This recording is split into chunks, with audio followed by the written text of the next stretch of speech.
coming together of the governors of the Southern extraction, to me, believe you me, is the very wrong way to go about, issues of politics that affects the whole nation. Because the message here, unfortunately, is like ganging up against the rest of the Nigerians, particularly the North, by state actors who should be the ones that will protect and advance the unity of this country and ensure that all the parts of this country will feel comfortable by whoever end of the day will emerge as the president of this country. But if you go the way you are going and you have all the things listed in the communique or in their meeting, it seems to be a kind of ganging up against the North. When you look at the grazing, you look at the insecurity, you look at the issue of politics 2023, how can we have elected officials, governors for that matter, coming out in this manner to emphasize things that divide us, not talking about things that unite the country? I mean, it beats my imagination. It is unfortunate that we don't have governors today coming together on issues of principle, that maybe that we are progressives or we want a progressive government in this country, or we belong to a particular ideological leaning and therefore we want to entrench that kind of politics in the country. But what we are hearing is that it's like these governors are not anything better than Igboho or Kanu or any person that is not elected to protect the nation. So I'm disappointed, really, to say the least, because by now, we shouldn't be talking about these dichotomies that have nothing to do with good governance. You talk about North, you talk about religion, you talk about where you come from, and you are talking about fairness.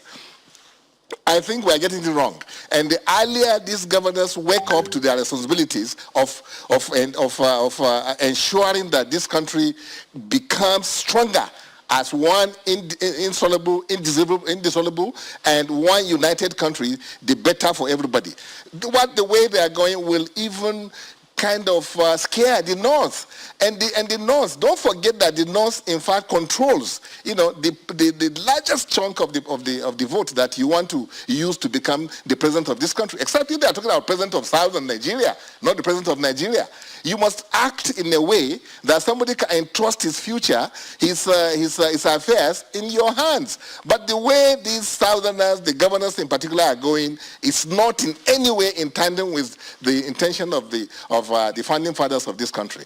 And if you look at what I think most of Nigerians, particularly the Northerners, will take from this is that we are out against you, and we want to make sure that we will retaliate, whatever you have been doing to us, which perhaps, nobody in the North really intends anything bad, for the country. In fact, insecurity they are talking about, who is the worst, who is suffering, the worst scenario of insecurity in this country? It is the North. Who is suffering the worst case of poverty? It is the North. Who is suffering the worst case of unemployment? It is the North. So what for God's sake are you saying in that case? So please, let us behave as responsible state actors that are elected on the basis of advancing the unity of this country, not on the basis of dividing this country between the South and North. So 2023 years, everybody knows that.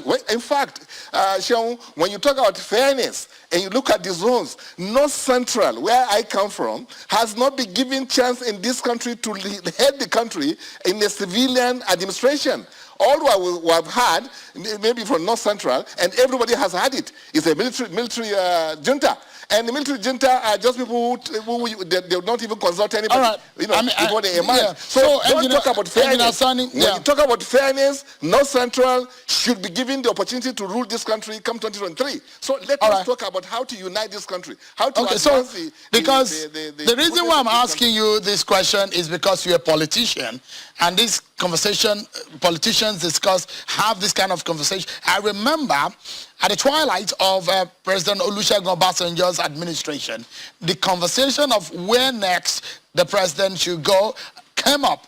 Even when President Goodluck Jonathan was in office, this conversation also came up. Where should it go? And I remember vividly that northern politicians clamor that power should return to the North. So why do you think it's going to make the North uncomfortable when, if you count the years, and after President Buhari leaves office, it would have been 8 years of a Northerner, and there is this arrangement, an unsigned agreement within the political class that the power should be rotated, especially the PDP, be rotated between the North and the South.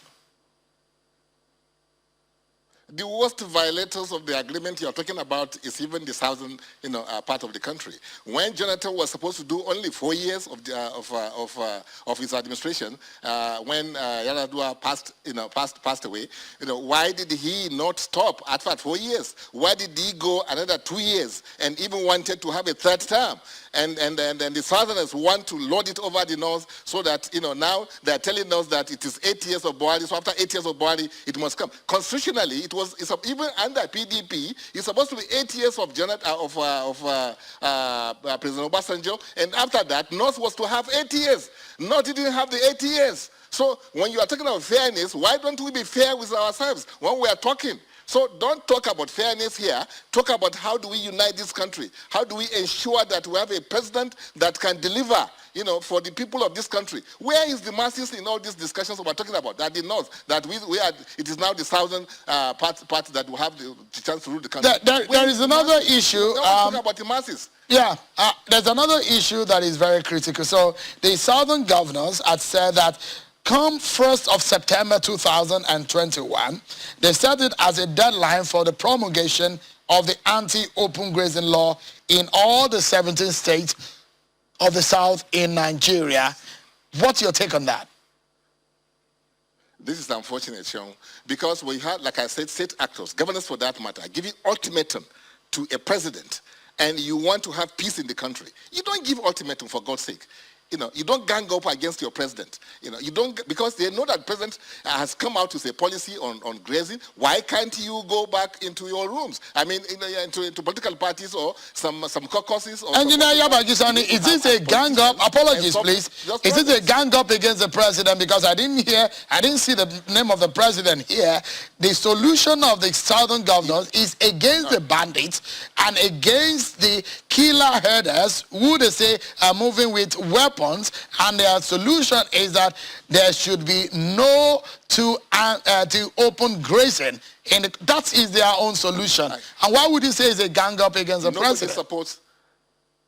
Nobody supports, terrorism, because I even look at it as terrorists. People who are carrying, guns without license or without the authorities giving you the permission to do that. But the point I'm making is that everybody in this country and all over the world knows that Mr. President has come out very strongly behind the issue of open grazing. So why should state actors that are supposed to be in the same party with him, that are supposed to protect the interests of this country, now come out and give ultimatum, to the country, which is headed by a northerner?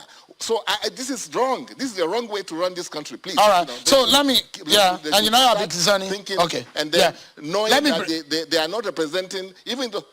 Let me bring back Mr. Falana into the conversation. All right. Let me bring